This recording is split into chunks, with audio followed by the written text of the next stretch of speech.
Happy Thursday and welcome to this week's edition of Offit Kurman's Remote Rundown. I'm Jim Reese, Director of Business Development at Offit Kurman, and each week I am joined with labor and employment attorneys Russell Berger, Sarah Sawyer, and Veronica Yu for a conversation about the latest and most relevant employment issues related to COVID-19 and advice for owners and employers on how to best deal with these issues. There have been plenty of developments since last week, so Veronica, please kick us off with today's discussion. Sure. So today we're going to talk about the PPP loan forgiveness application that went into effect on May 15, and it was issued by the Small Business Administration. And I think it's supposed to be a sample for what lenders can use, whether they adopt it directly or kind of make their own format. It's going to guide the forgiveness process. So it's an 11-page document and it can seem very overwhelming at first. So to break it down, you basically have a loan forgiveness application, a PPP Schedule A, which goes with the application, and then a Schedule A worksheet that will help you fill out that schedule. And the last document is a borrower demographic information form, which is completely optional and shouldn't impact your ability to have your loan forgiven. So each of these pieces also has instructions and definitions that will offer some more clarification to get you through the process. But there's definitely still gaps that aren't filled and questions that arise as a result of the documents that were put forth. So you can access it on SBA's website, or you can contact your lender and see if they prefer it to be electronically uploaded or maybe from their platform. So you definitely should check in with them. And the actual application isn't due until October 31, 2020. So we can definitely expect to see further regulations and guidance on how to fill out that application. Hey, Veronica, do you think that given that deadline that it might be advantageous to at least let the first wave of people seeking forgiveness apply and maybe get more guidance? Or do you think it's clear enough that employers could just dive in and start seeking forgiveness as soon as they're eligible? I think you can certainly get started, but I think it may make sense if you have a specific question that isn't answered to give it some time to see if guidance comes out, because you do have the time. But I don't think it's a bad idea just to get started and start pulling the documents that you need together.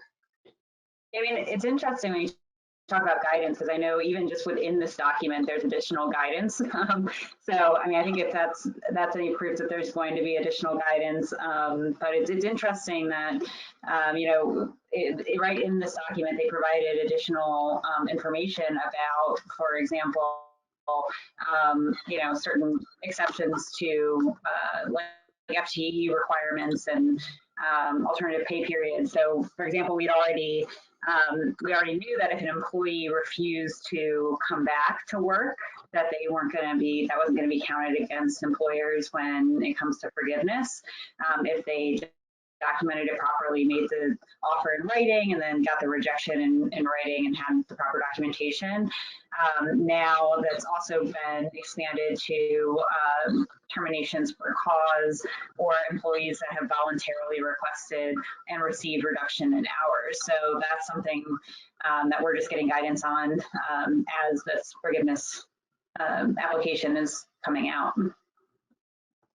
Yeah, and to piggyback on some of what Veronica was saying earlier, I mean, one thing that I think every employer should know they can do right now and should be doing right now is getting together their documents and preparing for this application. I mean, now that we know what the questions on the test are, we can start preparing for those questions.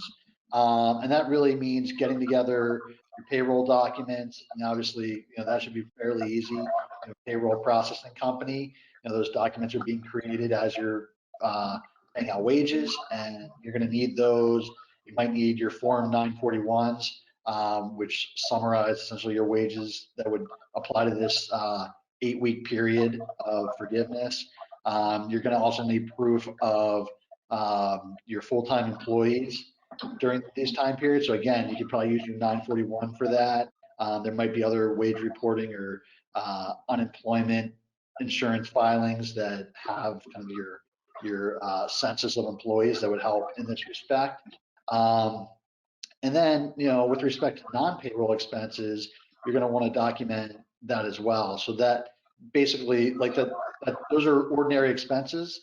So for the most part, if you have invoices and if you have proof of payment, that's what you're looking for payment of those expenses in the operative 8-week period. So Yeah, go ahead, Sarah. talking about the 8-week period, there's been talks still continuing about the expansion of the 8-week period. That a lot of people are strongly lobbying the SBA to expand that time period for forgiveness.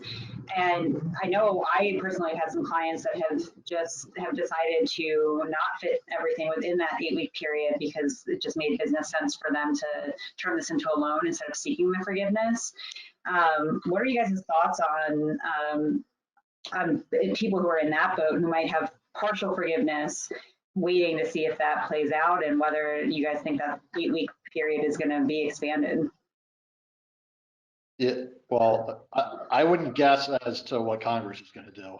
I wouldn't stick my toes in that water, but I know that's out there and it's being discussed. And I mean, I think it makes sense, especially because, this rule that 75% of the forgiveness must be allocated to payroll costs, that wasn't really a rule when the PPP first came out, and when the 2.5 times your average monthly payroll cost became the method of determining the amount of the loan. So I think there's people who probably got loans that are bigger than what they could spend and get forgiven in 2 months. So if the government's okay with forgiving that, I think it makes lots of sense.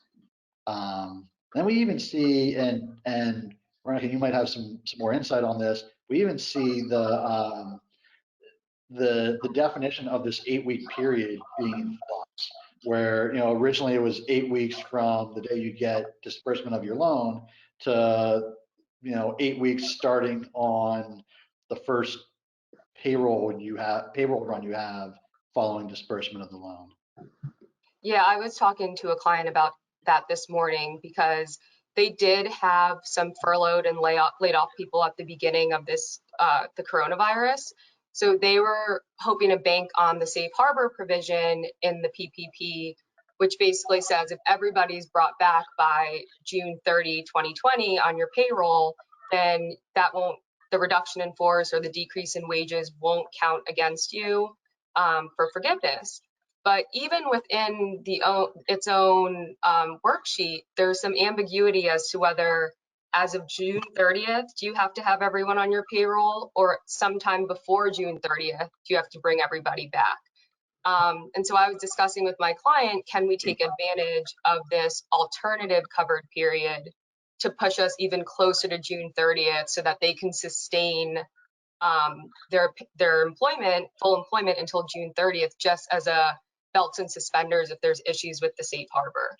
So I think you have to look at your time periods and try to be as strategic as possible to maximize the forgiveness.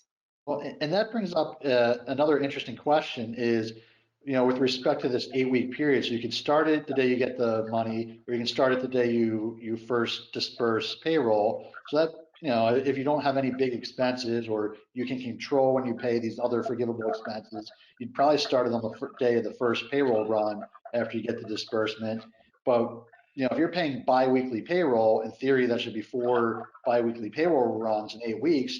Could you structure it so if the 8-week period starts on payroll of week 1, first day of week 1 payroll run, could you sneak a 5th payroll into this 8-week period by bumping it up a day on the back end? And I don't know that there's guidance on that specific question yet, but I'm certain people are going to try, and I think we're eventually going to get an answer on it.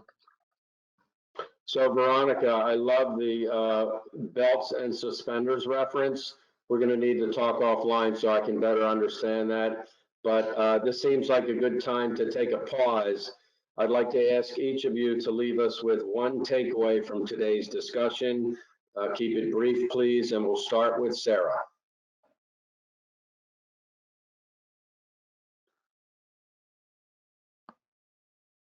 Maybe not. We'll try Russell.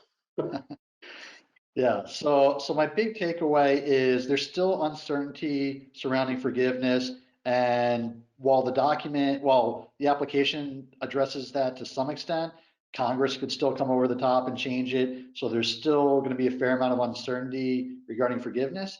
But I would certainly recommend that you make sure you get all your documents in line, you're documenting all your expenses, and you're keeping records of it so that when you go to apply for forgiveness, it's as simple as attaching those documents to your forgiveness application.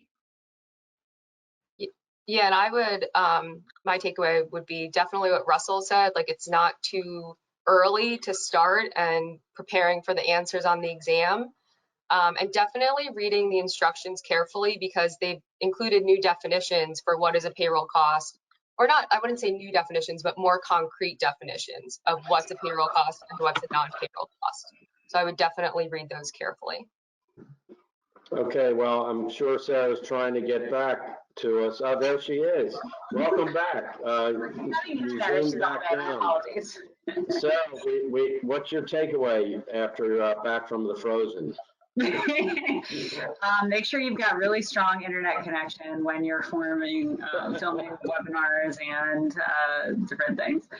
I don't know what other people mentioned, but I would just say start taking a look at your documentation, taking a look at the application, and seeing what information you need to gather, and definitely staying up to date on any additional guidance. I know we all mentioned some different things that we anticipate getting new guidance on. So just to keep up to date on the latest.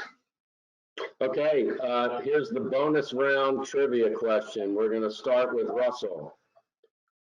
What are you watching on Netflix?